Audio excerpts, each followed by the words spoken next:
This is like right after you decide, hey man, I want to be a nomad. Damn it, I have seen some pictures on Instagram and I've followed some YouTube channels and I'm going to go where they go. There lies the red flag right there. This is not a drill. Repeat, this is not a drill. Shall we begin?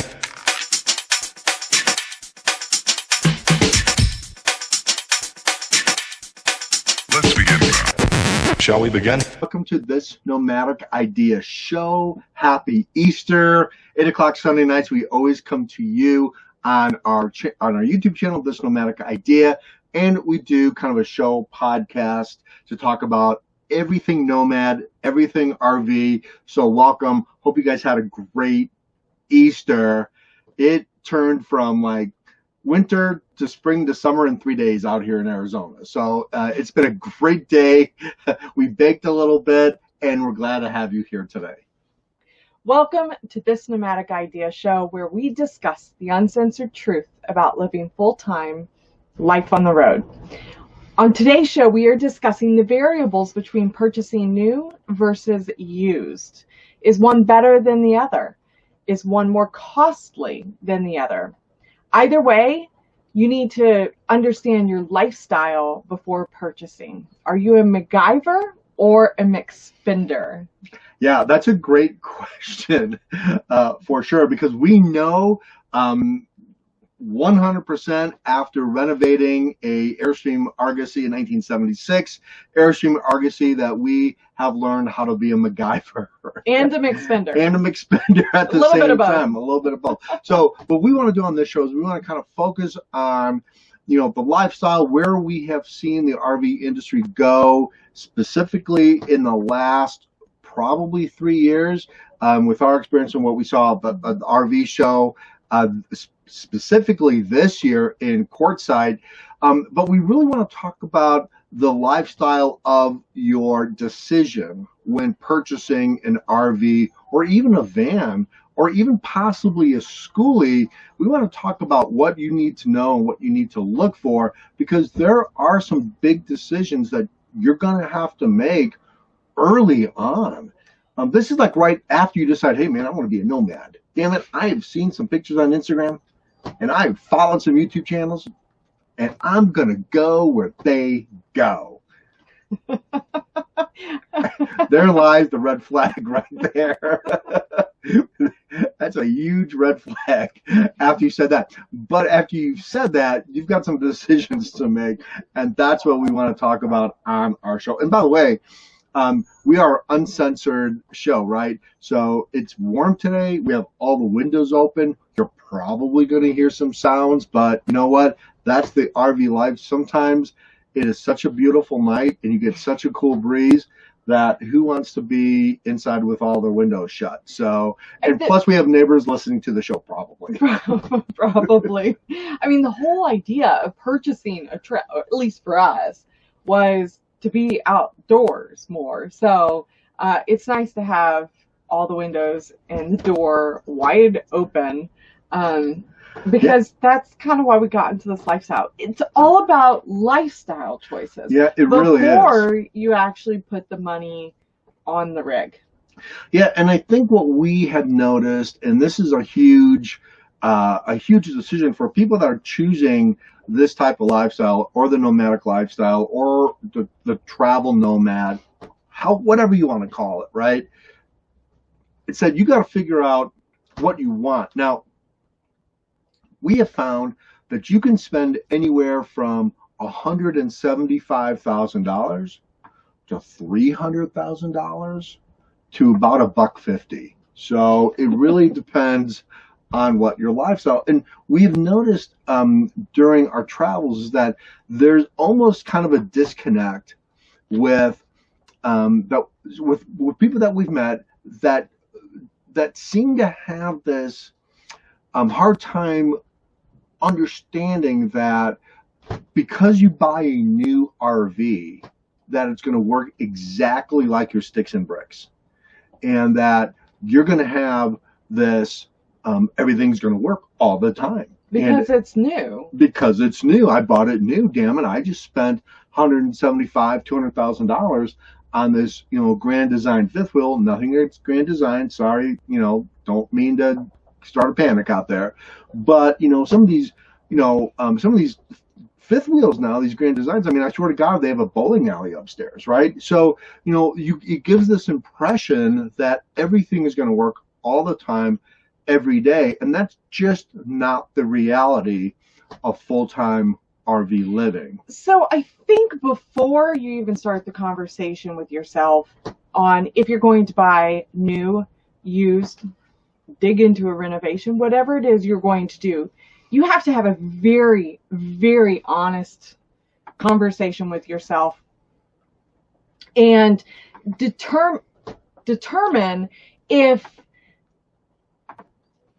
you're willing to live that lifestyle, if you're willing to understand that lifestyle is going to be all about constant maintenance and constant fixing. So there are new is not going to equate to the fact that things are going to just work. The RVs are not built for full-time travel. And even though there's this idea behind it that yeah, everybody's starting to do this. So yes, RVs are kind of stepping up to the plate a little bit more and making them more luxurious and more of a home feel. They're trailers, they're RVs. They are literally a box that is intended to travel. It's intended to be exposed to the elements, and it's going to be exposed to wind and rain and cold and hot and direct sun. And these things are not built to last for like longevity as a sticks and bricks would. Well, I would say this is that in the housing boom, we've had a few housing booms in this country, right? And so one of the things that we always notice after a huge housing boom is that 10 years after they've developed all this land, they've built 2,000 homes in a neighborhood. The biggest complaint 10 years later is that my house is falling apart.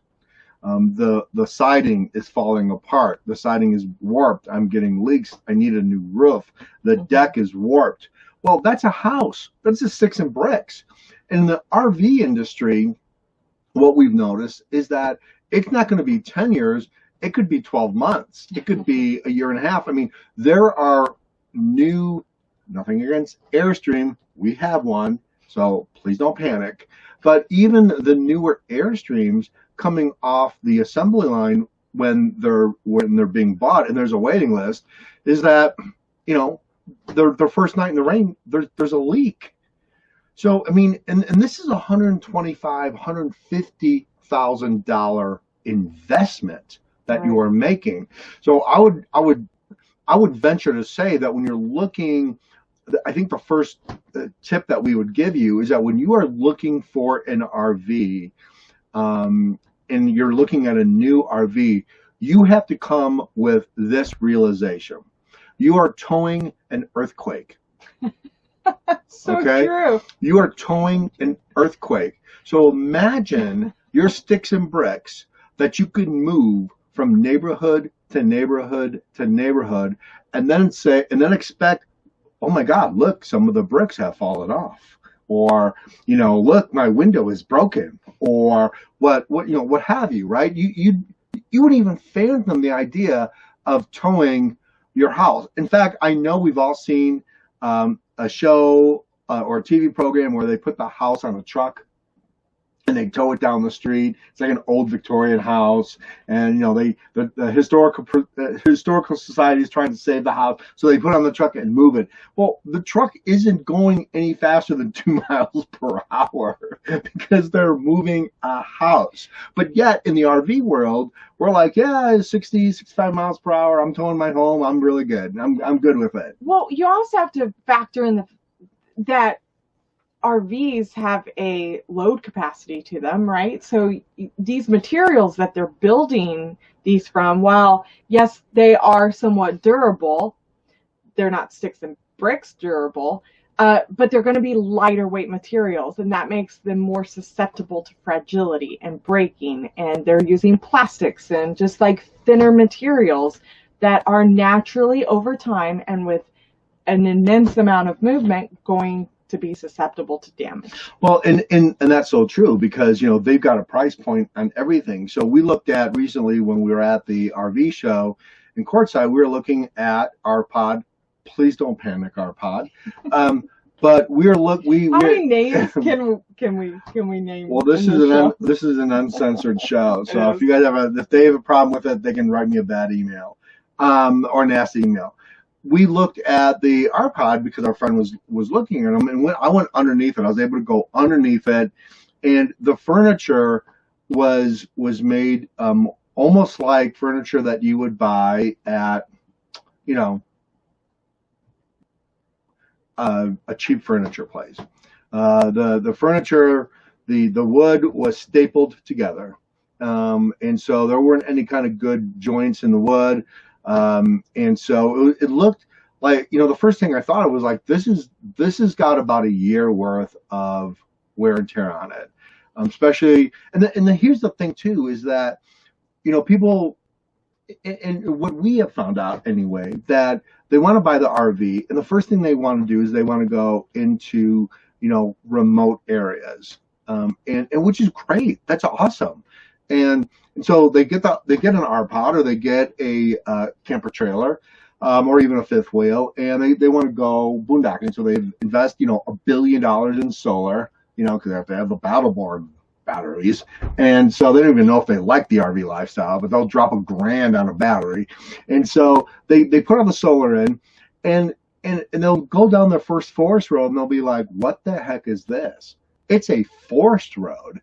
And so if you think driving down the regular road is tough, wait till you hit some of these forest roads, and you got to pull, 4 or 5 miles back, to get your epic Instagram shot. It is going to exponentially put wear and tear on your RV right away. And I would venture to say that if you told your warranty dealer, or if you have a warranty, if you bought a warranty on your RV, which is a whole different show, but if you bought a warranty and said, oh yeah, I want off-roading in my RV, they'd be like, I'm sorry, what? I'm sorry, where? What? You'd probably almost be tempted out to void the warranty. So there's a lot to choose from. So this is what we want to kind of really go into on the show, as far as a nomadic lifestyle, and choosing what kind of RV or even van or schoolie that you want. So we did a video on this about a year ago about what should you buy new or should you renovate. I would say that was probably even a wrong title. It should have been, should you buy new or should you buy used? Right. Because quite frankly, some of the used RVs out there are made so much better than the new RVs today. Not so much the vans. I think the vans probably have a huge advantage over the RV industry, specifically like the ProMaster and some of these beautiful vans that they make today for travel, is that they learned from the RV industry. They learned what not to do. And even though some of these materials are the same and some of the appliances are the same, the van is going to be, they have a better chance at holding together. So I think the first thing you have to really look at, and correct me if I'm wrong, and if you guys, have a comment to make or you have a post. We love comments. Yeah, we love comments, good or bad. We'll probably hear from a few RV dealers, but, post them below. But I think the first thing you have to figure out is what's your goal? What do you want out of this lifestyle? What do you want? Is it to travel? Is it to hit all the national parks? Is it to hit every RV park in the country? Good luck in 2021. What is that goal of yours? Is it to be more outdoors? Is that your goal in going out in the road? Or are you more of a luxurious home feel and you want that home body feel out of your rig? versus, just kind of sitting outside all the time.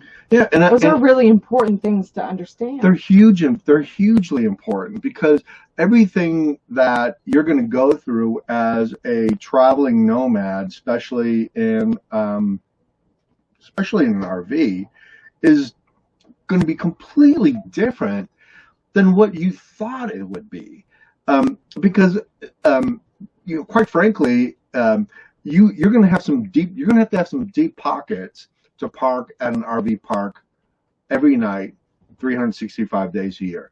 Now, there are some RVers out there that don't spend anything on RV parks.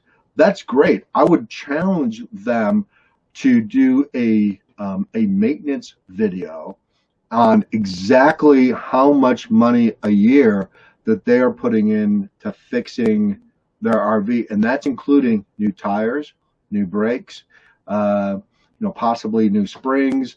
I would like to see that. And if you know of somebody who's done that video, post that there too. I'd love to watch that. I have not really seen that many. Budget, yes.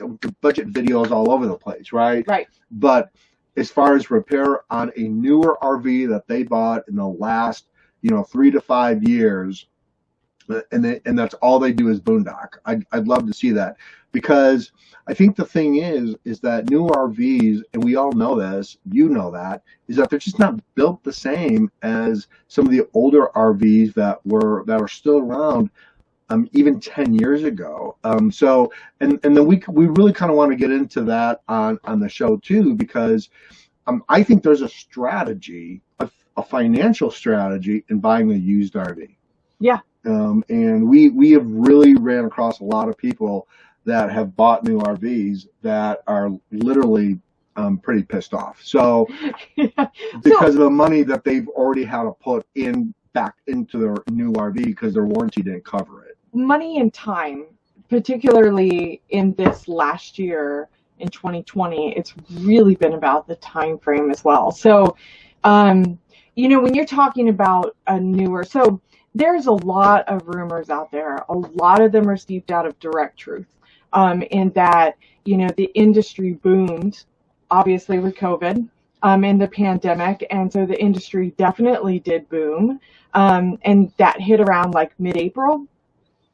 And, they're saying it's about 162% rise from the last year's, and then I think it was in June, mid-June, it rose over 300% from previous years. So factual, yes, it did happen. And now the curve is going a little down, and, we're seeing things kind of leveling out the same way before they boomed, like in mid-April, with the purchasing of new RVs. But people are still doing this, right? So then there's all these rumors, again, steeped in a lot of truth and facts, is that these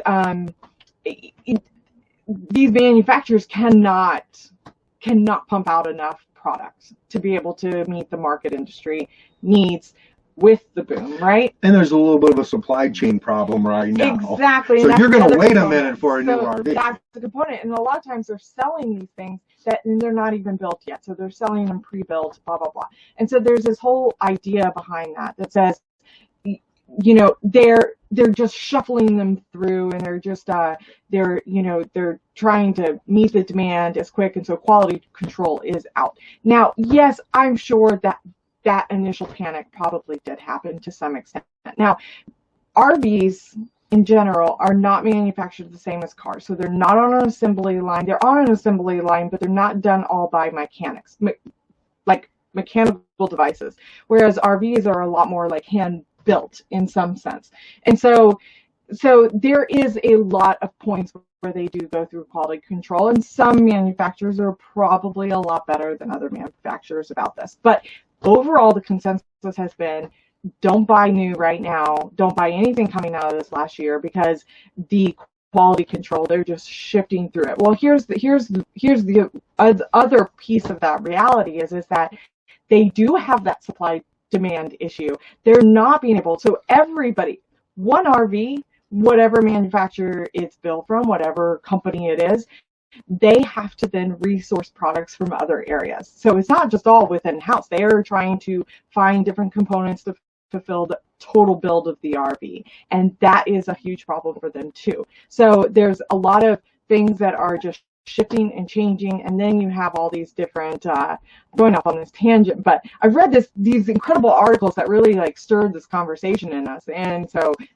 really passionate about it. And the thing is that and I mean, but that's the thing you have to think about, because whether it's Nomadic or all the other third party, a lot of third party parts that go into a new RV, they're under pressure also.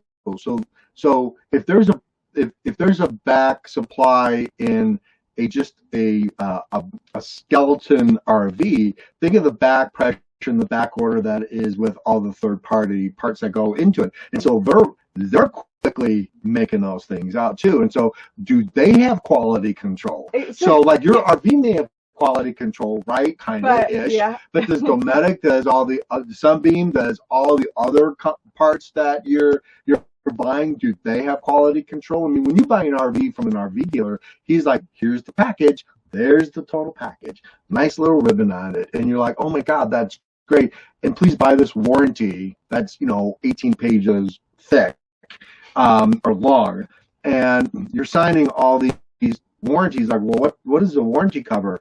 Not much, but you should buy it. It's like buying the extended warranty when you buy something at Best Buy. You're like, I'm going to be here 2 years from now buying something new. So that leads me to the next issue in hand is that, okay, so now you have an X amount of additional RVs out on the road and an X amount of additional things out there. Now, think about that. Now they're overrun when things naturally break, which is not abnormal for a new RV to have issues. Not abnormal for an old RV to have abnormal. Issues. It's like a daily basis now. Right. So now you have even more people trying to get their things repaired. And I hate to say this, but I'm gonna say this and go ahead and throw it back at me. It's an uncensored show. There is more ignorance and lack of prep in the lifestyle, so people are jumping into it a little bit more hastily than they probably would in other times, and so now you have a lot of ignorance out there in general, and you have people that are not prepared to do just general basic maintenance, so they throw their RV at a repair shop or they try and throw it back at where they purchased it from under warranty or whatever, and so now these people are overrun. Not to mention the additional lack of skilled trade individuals. Now it's booming, and so now we have less RV technicians available to be able to fix this overrun problem. So yes, there's a lot of different things about buying new in this last year. Yeah, you buy there's a lot of components. It's full circle. You buy a $300,000 diesel pusher, man. You better have a good diesel mechanic standing by somewhere, because from what we've seen, there's not a whole lot of diesel mechanics that are going to be readily available to fix your diesel pusher. Which the industry is actually now pushing to regular car mechanics, which I think is why vans have a better average. That's correct. That is correct. Anyway, Schoolies and vans have a better chance of being repaired than an RV. But I kind of got off on this tangent of this whole process to begin with. So one of the things that we wanted to talk about too was that we have found a huge cost savings in the do-it-yourself mentality. And when I say the do-it-yourself mentality, I don't mean like I am highly educated in the do-it-yourself field. Okay, I'm saying that I'm gonna try. I'm gonna try to fix it myself. So, and therein lies what we have found to be the cost savings. So, when we built the Airstream Argosy, I personally know every rivet, every bolt, every fuse, every wire. I know every single nook and cranny of this Airstream. Now it's a 76. But let's move forward. Let's go to an 86. Let's go to a 96. Let's go to a 2006.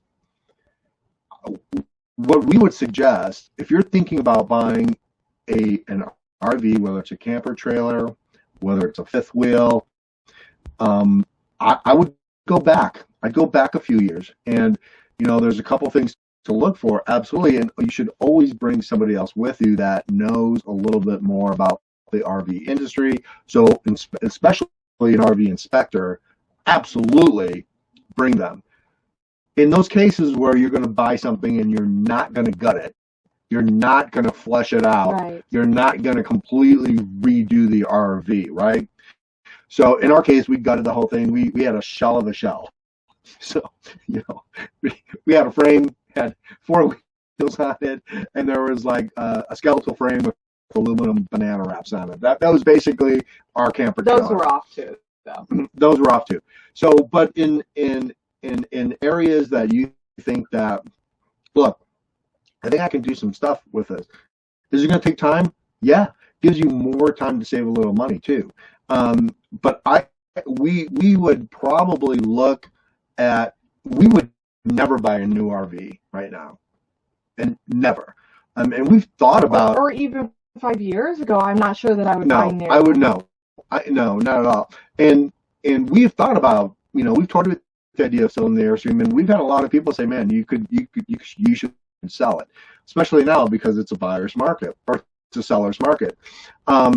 So, but the thing is that I know this RV so well that what is the cost of your time, and what is the cost of having to call an RV repair place and saying, hey, look, I don't know why my toilet's flushing or not flushing, or I don't know why this isn't working, or I don't know why this isn't, or my air conditioner, what have you.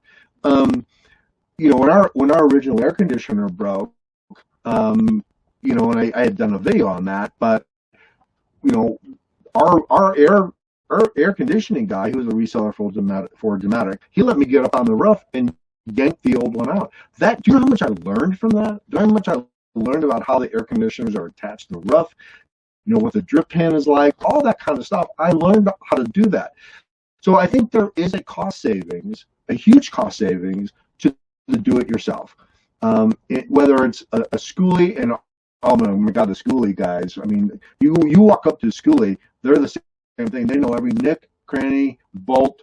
They know everything about their schoolie. I think it's also a time sensitivity too, as well, because yes, it may take more time for you to maybe learn how to do it, but you're not reliant on somebody else's time. You're on your own timetable. Yeah, and we think, since what we've been through and what we've been able to see, that you're going to save money. So you may think, well, I don't want to renovate, that's going to cost money. I'm going to just buy it new, have it turnkey, and have everything ready for me. Yes, but in the long run, that could cost you a lot more money. And I think there is a I don't want to say, I think there's a reality to the RV lifestyle, the nomadic lifestyle, that it's not an if it breaks down, it's when it breaks down.